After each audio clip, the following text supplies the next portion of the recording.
On our 5th anniversary, my wife celebrated with her 20-year-old lover over a French dinner, while texting me, "Stuck at work." I simply replied, "Look at the waiter." She turned to see a man place a letter in front of her.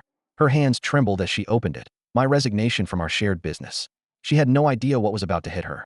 My name is Noah Caldwell, and I used to think I was a man who had it all figured out. I wasn't a billionaire or some wildly successful entrepreneur, but I had built something I was proud of, a thriving business, a stable life, and what I believed was a strong marriage with my wife, Isla. We had met in our mid-20s, when we were both working for the same marketing firm in Boston. She was sharp, ambitious, and had this quiet intensity about her that made people listen when she spoke. I fell fast. It wasn't just about attraction, though God knows she was beautiful, but about how she made me feel. She challenged me, made me want more, work harder. She was my equal, or so I thought. 5 years into our marriage, we had what many people would consider an enviable life. We co-owned a consulting business that had grown exponentially over the years. We lived in a tastefully renovated brownstone in Beacon Hill, the kind of home that tourists stop to take pictures of in the fall when the leaves turn. From the outside looking in, we were the couple people wanted to be. But there's something funny about marriage. When it starts to break, it doesn't always happen with some grand explosion. Sometimes, it's just tiny cracks that widen over time. Late nights at the office, quiet dinners where conversation used to flow easily, a phone that's always face down on the table. At first, you tell yourself it's stress, that people change, but not in ways that should scare you. Then you notice the little things. The new perfume she never mentioned buying. The way she takes her phone into the bathroom when she showers. The sudden gym obsession, the extra effort with her hair and makeup when it's just for meetings. The unfamiliar charges on the credit card. I told myself I was overthinking, that I was being paranoid, until the day I stopped lying to myself. It was our 5th wedding anniversary, and she barely acknowledged it. She was up early, moving around the bedroom in that hurried way she always did when she was running late. A scent lingered in the air, her perfume, a new one I wasn't familiar with. I sat on the edge of the bed, watching her. "Busy day?" I asked. She barely looked at me as she fastened an earring. "Insane. Meetings back to back. The Bradshaw account is turning into a nightmare. Might have to stay late." She said it casually, too casually, like she had rehearsed it. I knew she was lying. I had known for a while, but this was the first time I allowed myself to truly accept it. She walked over, pressed a distracted kiss to my cheek. "We'll celebrate this weekend, okay? I promise." Then she was gone. I sat there for a long time, staring at the spot where she had been standing. My stomach was tight, my chest heavy. I wasn't angry yet.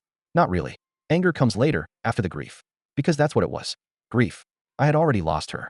I just didn't know when it had happened. I went to work that day, but I wasn't really there. My mind was spinning, my body moving through the motions. I thought about the times I had ignored the signs, the late nights, the unexplained absences. How many times had she fed me the same excuse? How many times had I been too trusting? By noon, I couldn't take it anymore. I called Sam Whitaker, an old friend from college who had started his own private investigation firm. "I need a favor," I said. He didn't ask questions. Just got to work. 2 days later, he sent me a location pin and a text. "She's not at the office. She's at Le Jardin." Le Jardin, the French restaurant Isla and I had talked about going to for our anniversary. She had made reservations, just not for me. I left work early, drove across the city in a haze, my fingers gripping the steering wheel so hard my knuckles turned white. I had imagined this moment before, what I would do if I ever caught her. Yelling? Breaking things?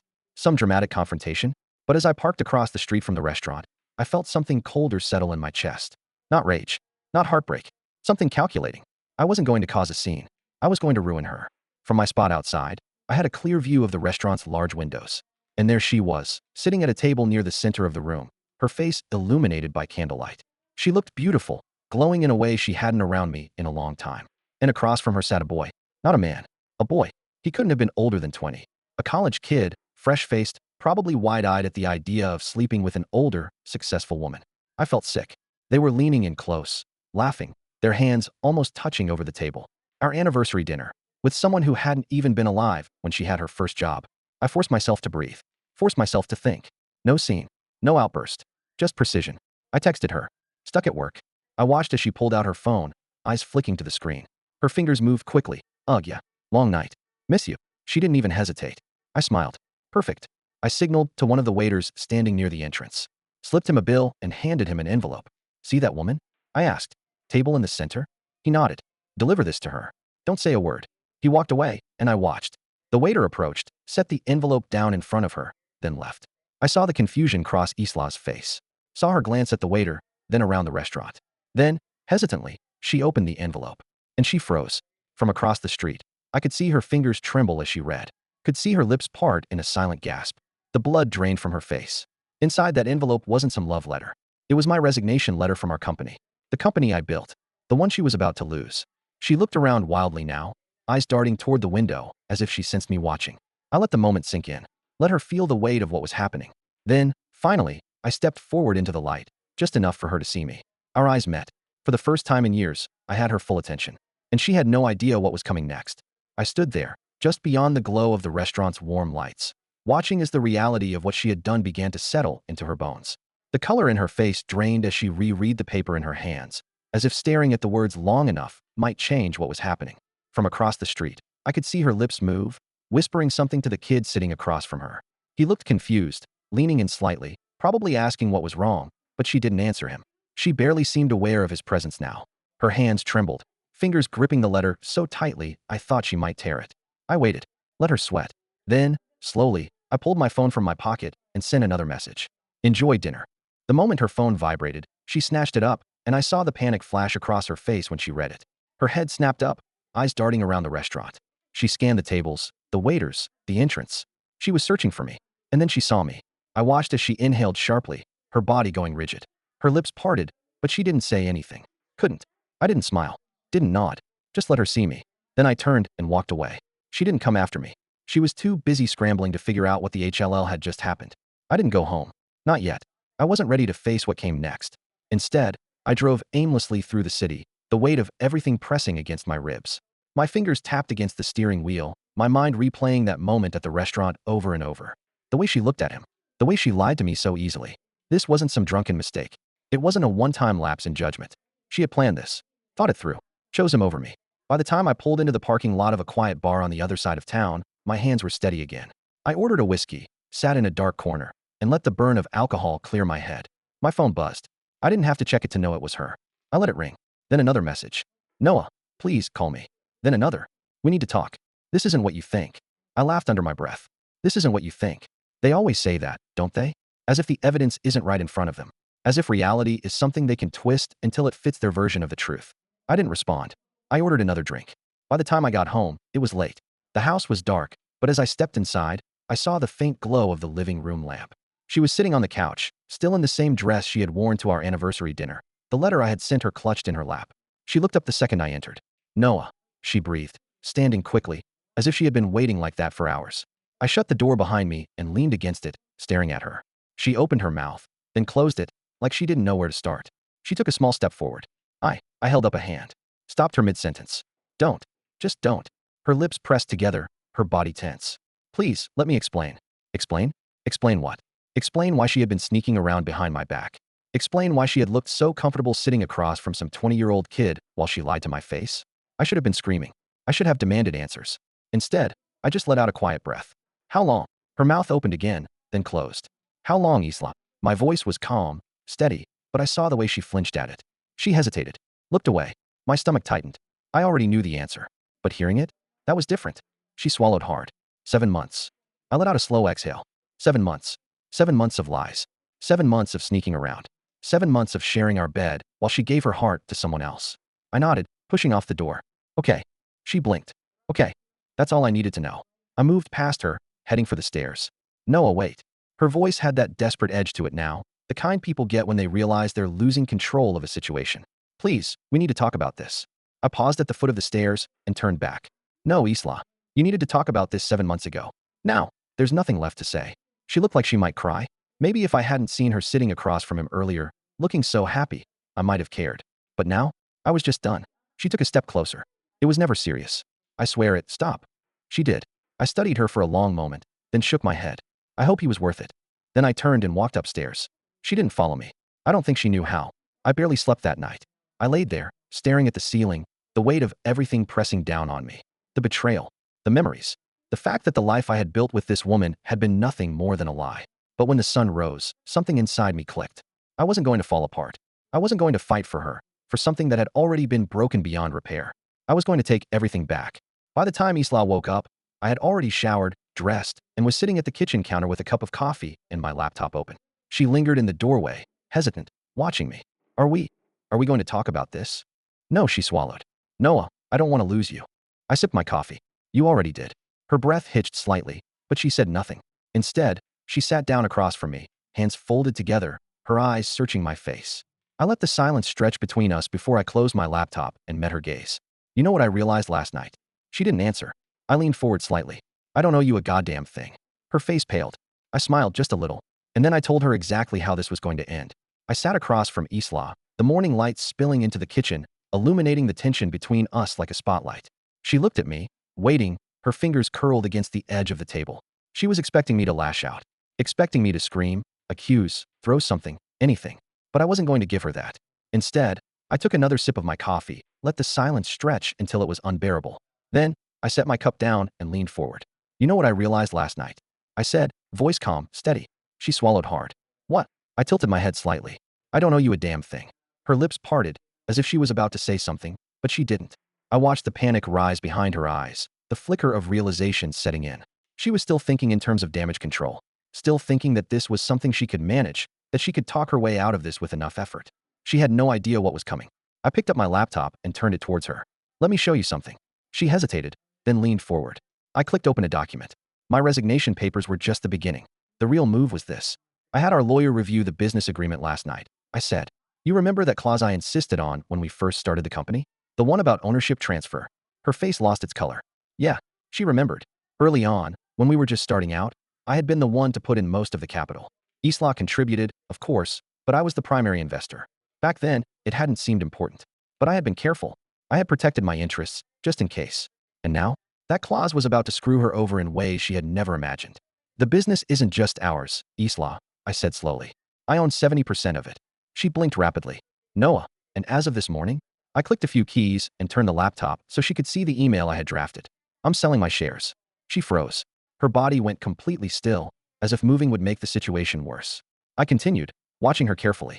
It turns out that the offer from Sutherland and Company we turned down last year, they're still interested.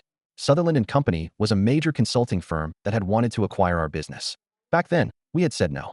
Isla was the one who insisted we hold out, that we could grow the company bigger. But now, I had no reason to hold on. I spoke to them last night, I said. They're willing to buy my shares, without you. Her breathing quickened. Wait, Noah, please. You can't just, I can. I met her gaze, unflinching. And I will. Her hands curled into fists. This business is my life. You can't. I let out a soft laugh. Funny. I thought our marriage was your life. She flinched. I stood up, stretching slightly. You have two choices, Isla. One, you try to fight this. But legally, you don't have a leg to stand on. The clause is clear. The firm gets my shares, you lose control, and you end up working for the same people you thought weren't good enough last year. I paused, letting the reality sink in. Or two, you take my deal. She hesitated. What deal? I crossed my arms. I'm willing to negotiate a buyout. You sell the business entirely to Sutherland and Company and take a percentage of the profit. It won't be as much as what we could have gotten last year, but it's something. Her breathing was uneven. She was calculating, trying to find a way out. I leaned in slightly. But if you fight me on this, you'll walk away with nothing. She knew I wasn't bluffing. Her entire body sagged. And in that moment, I saw it, the realization that she had lost everything. Not just me, but the business she spent years building. The stability, the life. All because she couldn't keep herself from throwing it away for a kid who probably didn't even love her. She covered her face with her hands. I almost felt sorry for her. Almost. The next few weeks were a storm of legal meetings and negotiations. Isla tried to fight me at first, tried to talk me down, but she had no leverage. Sutherland and Company finalized the deal. Isla got a payout, but nowhere near what she could have if she had been smart about it. The final number? About 1/3 of what we would have gotten last year. By the time the dust settled, she had lost the company. As for our marriage, I filed for divorce within days of the sale going through. She didn't contest it. She couldn't. She tried to reach out a few times.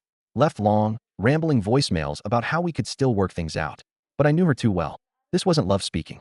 This was regret. Regret that she had lost the best thing in her life. And she had no one to blame but herself. The last time I saw Isla was 3 months after the divorce was finalized. I was at a cafe near Back Bay, grabbing a coffee before a meeting. I had just started a new job, consulting for a competing firm. My life had stabilized. I was making good money, had my freedom back, and I was finally at peace. Then I saw her. She was sitting alone, at a corner table, nursing a half-empty cup of coffee. She looked different, tired, older somehow. And then, she looked up. Our eyes met across the cafe, and for a long second, neither of us moved. Then she offered a small, hesitant smile. The kind of smile people give when they hope, desperately, for some kind of reconciliation. I didn't smile back. I just held her gaze for a moment, then turned and walked away. Because Isla? She was just someone I used to know. And I had moved on. Months passed. Seasons changed. Boston's harsh winter melted into spring, and I found myself in a place I never expected: peace. For a long time after the divorce, I kept waiting for the bitterness to hit me full force. I expected anger, regret, or even that aching what-if feeling that people talk about when they lose something they once valued. But none of it came. Instead, there was only relief. I had gotten out. And not just from the marriage, but from everything tied to Isla. Our business, our shared life, the constant balancing act of a relationship that had been breaking long before I was willing to admit it. For the first time in years, I was completely free. After selling my shares of the business, I took some time off. I traveled a little, something I hadn't done in years. I spent a few weeks in Italy, took a road trip down the California coast, and even visited an old friend in Denver. I did things I hadn't had time for in years: hiking, reading, just existing without the weight of constant responsibility. And when I was ready, I went back to work. But not for another big firm. Not for someone else's company. For myself. With the money from the buyout, I started my own private consulting firm. Small, focused, but mine. No partners to worry about. No one else to betray me. Just me, my work, and my future. And it thrived. By the end of the year, I had more clients than I could handle, and for the first time in a long time, I actually enjoyed what I was doing again. It wasn't about proving anything to anyone.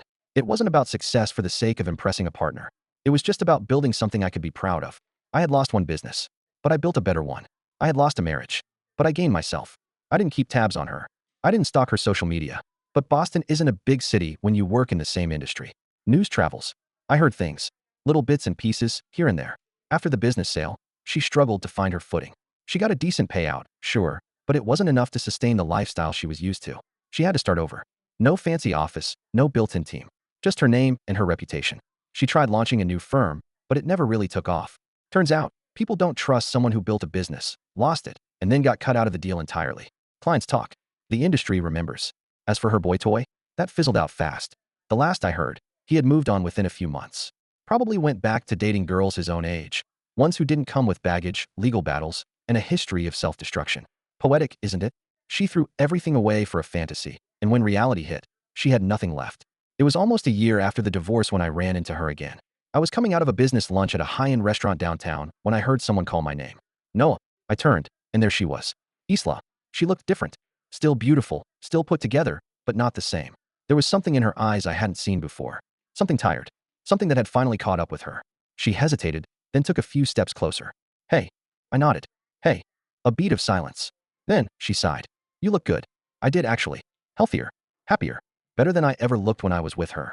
You do too, I lied. She gave a small, sad smile. I heard you started your own firm. I nodded. Yeah. That's great, she said softly. Really great. I didn't say anything. She bit her lip, then exhaled. She hesitated. Looked down, then back up. I wanted to say, I'm sorry. I studied her. Maybe she meant it. Maybe she didn't. But the truth was, it didn't matter anymore. I had moved on. I had rebuilt my life. And she had to live with the choices she made. I gave her a polite nod. Take care, Isla. Then I walked away. And this time, she was the one left standing there, watching me go. Looking back, I realized something. Betrayal doesn't break you. It reveals you. It shows you who you are without the person who tore you apart. It strips away the illusions and forces you to rebuild, stronger, smarter, wiser. Isla thought she had won when she lied to me. When she had her secret life, her FIR, her reckless decisions. She thought she had control. But the real victory was mine. Because I walked away with everything I needed. And she was left with nothing but regret.